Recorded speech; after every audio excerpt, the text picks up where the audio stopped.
Good afternoon. I'm Shane Lingerfelt, and today you're going to be hearing the story of how I went from homeless in high school to college graduate and project manager at Lockheed Martin.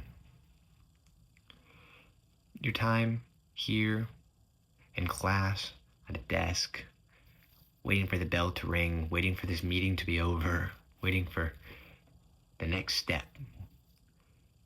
We we always evaluate what is next, what's next, what's next. And you sometimes neglect what is now.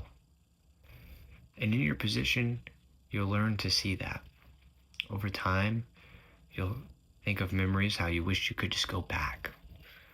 And after high school and after you graduate, you're going to wish you could have one more lunch with your friends, have one more snap in a sport, have one more interaction with a staff member that you appreciate.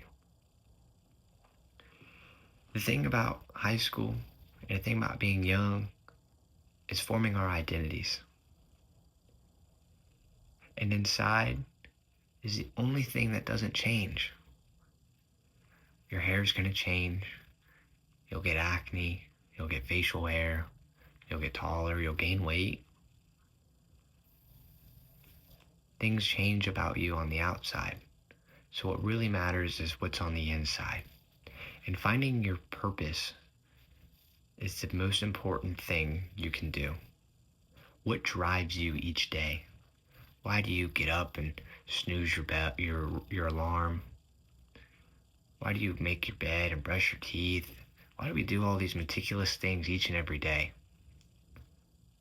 Because you've been told to, because you want to, or because you're legally obligated to go to school. Well, eventually, you're not going to have those obligations. The only thing that's going to be standing between you and having a good job, a good career, or doing things professionally at a high level is the skills you develop now. That doesn't necessarily include things like coding, things like art or music or athletics, but it's about the things inside that drive you. Things like responsibility, accountability, procrastination is a huge thing, time management, being punctual to appointments and meetings and interviews, to work every day. And many of you are great at this now, but you may lack other things like social skills. Meeting others can be intimidating. But a big thing I've learned in life is it's not about what you know, it's about who you know. And networking is massive in the world outside of high school, in the real world. And networking is a massive event that happens all the time. Everybody you meet can help you in some way. Or maybe you're the one that can help them. Finding your passion and your purpose is insanely crucial to your development. And for me, I found mine my freshman year. I tried every sport and every club and everything I think that I would like, or even things I didn't like, just to reaffirm them. And I played 3 sports my freshman year. I joined a few clubs. I made friendships. I've lost friendships. And into my sophomore year, I joined something called SGA, Student Government Association of my high school. I joined it honestly because I knew the people in it, and I just wanted to walk around the school and feel important and throw pep rallies and things like that. I just thought it was cool. And remember what I said about not what you know, it's about who you know? At that time, I knew the president very well. We were good friends. And honestly, if it wasn't for them, I don't think I would have organically got in there. I kind of just got a buddy pass. And so once I was there, I started getting a little more drive. I started realizing that all these different people were working on different projects and had different skill sets and different things that they liked to do and passions for different things like toy drives or even just the artwork on posters around the school to promote the events going around, or throwing events and decorating for homecoming. And my eyes were open to so many things that were going on that happen behind the scenes that you don't see as just a student that just goes to school and comes home and does it all again the next day. And involvement is so important at your age, and you'll learn that. Sometimes it's good to just test the water, whether you like it or not. You're learning, you're taking in from the experience. And this really hit me when I became homeless in my sophomore year. One of my good buddies from high school and my water polo team actually said, "Hey, if you need a place to rest your head, my home is always open for you." And that is my best friend till this day. I ended up staying around with him when I could, and still got involved in things around campus and sports and things like that. And a major thing I did at that time was reflect on all the things I didn't have anymore, and the appreciation for the things that I do have now. And it made me think about growing up. And, at a short period of my life, I was in a foster home, and many people don't know what that's like, and many people may not even know what a foster home is. And so, within SGA, I proposed a state project called Foster a Falcon. We were the East River High School Falcons. And it was to help those students that needed support, that may not have had a backpack or wore an outfit a few times a week, and just didn't have necessities that other students had. And everybody deserves to feel good at school, and to be able to focus on their education and growing, and not about what other people think of them because their parents can't afford clothes, or they couldn't get deodorant, or they ran out of soap yesterday, or hey, what am I going to eat today? These things are neglected by some, or not understood by some. There are many people that go through this daily. And so I proposed this project, and it was a hit. It was loved all across the state by the state board, and it made me feel good inside. And this is important because I learned not only from my experience, but I started to learn about so many other students that were going through similar things. And it just opens your eyes to see that not everybody is perfect. And at your age, that's such a hard thing to grasp.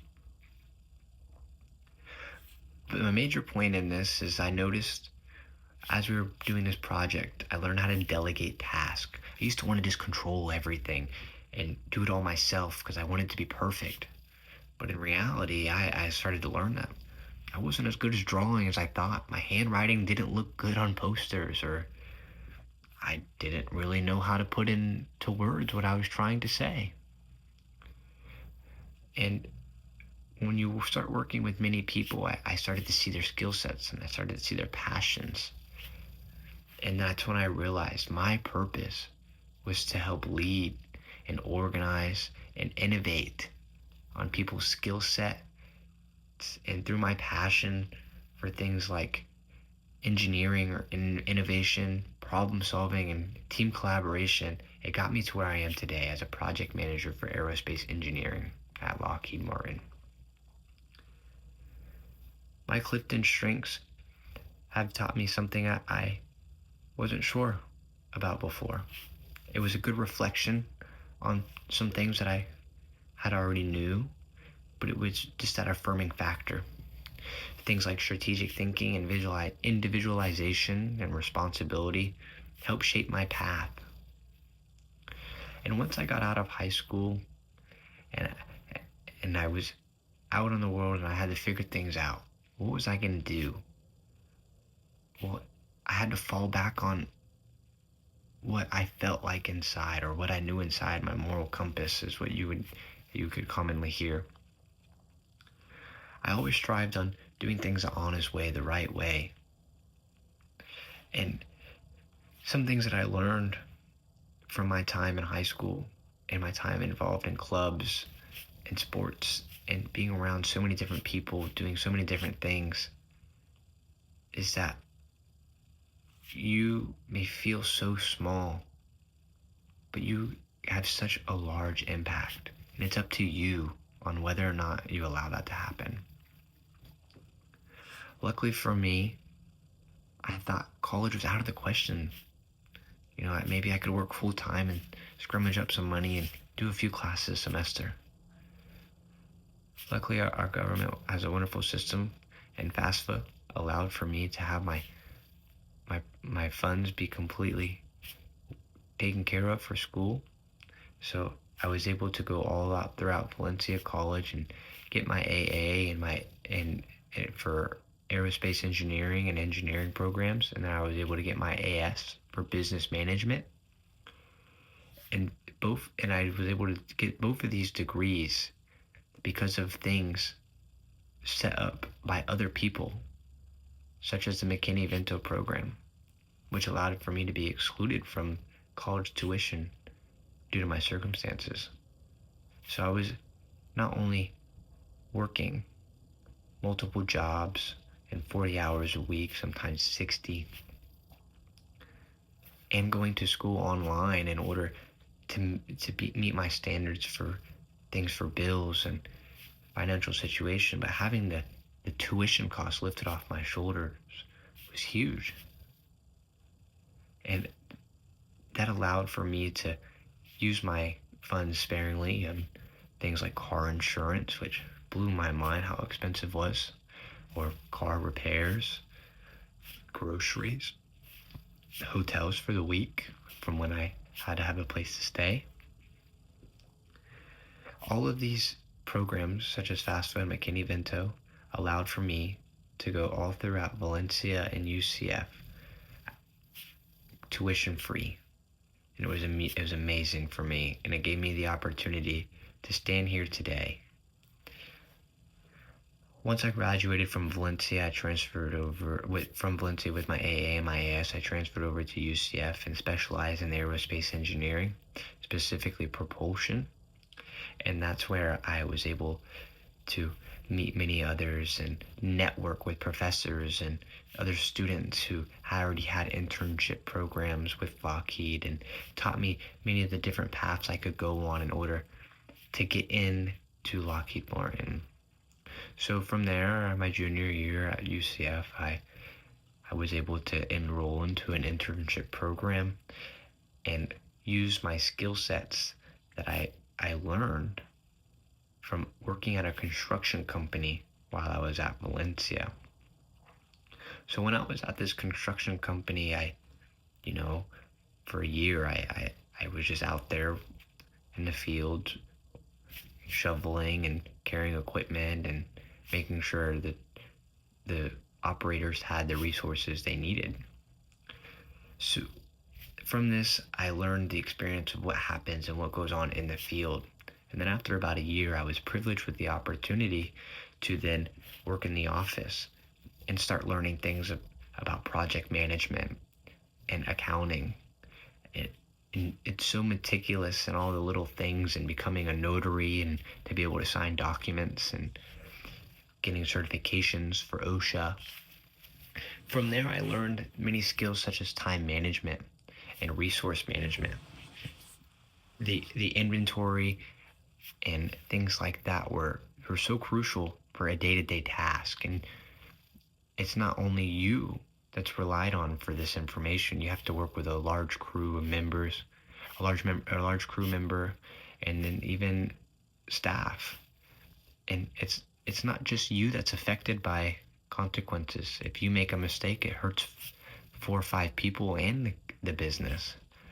So I had to learn things such as what each operator was good at and what each operator needed a little more development on in their skills, and whether or not we could send a crew to go do a high end job such as for Disney or Universal, and you just had to learn different things. And honestly, it taught me more about myself than it did others. It taught me and it reminded me that I don't want to be looked at negatively. I don't want to be looked at and said, no, we can't send him because he has a bad mouth and he can't control his language. And that's something that many high schoolers can't today. And you're so worried about impressing others, and in reality, the best impression you can give is professionalism. So when I was at this construction company, I learned that you're a small part of a big machine. And each day, if you don't do your part, it kind of slows it down. And eventually it breaks it down, and all of a sudden, either you need to be replaced or you need to step up and start doing your job in order to keep the company moving efficiently. Things like time management and punctuality is massive in the world of construction. Every day, contracts are issued, and even at higher levels, contracts are issued in a time frame. And if you aren't there an hour, 2 hours, then now 3 others are now waiting on you and are delayed, and it hurts them and it costs them more money and efficiency. And if you can't be punctual and they can't rely on you to show up at the time that you're allotted, then you won't be brought back and your contract will be voided. And it's as simple as that. So small things such as punctuality is major in the bigger picture. So then once I acquired all of these skills, I put them forth in Lockheed. At my internship, I showed up early every day, about 15-20 minutes. Even times I didn't want to, I rolled out of bed because you have to have that moral drive. So at this internship, I started to learn the ins and outs from the clearance that I had, and I learned about the different departments and different locations and different tasks that each level goes through. There's engineers and there's accountants and there's schedulers and there's even just PR. There's many different things. There's many different parts to this big machine. And once you're a part of this machine, like I said before, you're either helping it move forward or getting replaced later on because you weren't doing your responsibility. So at Lockheed Martin, as an intern, I was responsible for scheduling different appointments for engineers, making sure they had the resources they need for that time, and energy was put in the right people.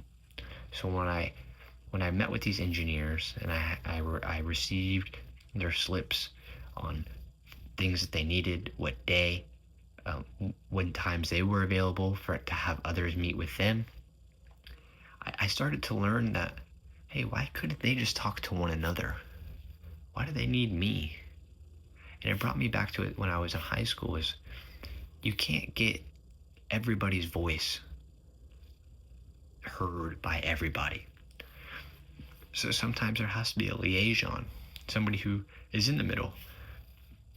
Think about it this way. If you had an issue with your vehicle, you have to take it to a mechanic. A mechanic then has to order the parts from another company. And then that company then has to order it from another company. And then it uses a shipping department. And there's this large chain that you just constantly keep going up. And at the top of that chain is somebody who manages all of those people. Make sure that everything is efficient and everything is done on time and there's nothing that's left in the dark. And that's what a project manager does. So after I realized what was going on in these chains of commands, I aspired to want to be a project manager. From my time as a leader at school, a leader on teams, I realized that, maybe I know I can self-reflect and say that I'm not the smartest person in this room. He may know a lot more about propulsion and physics and designs than I do. But if he can't communicate clearly with others, what good is all that knowledge?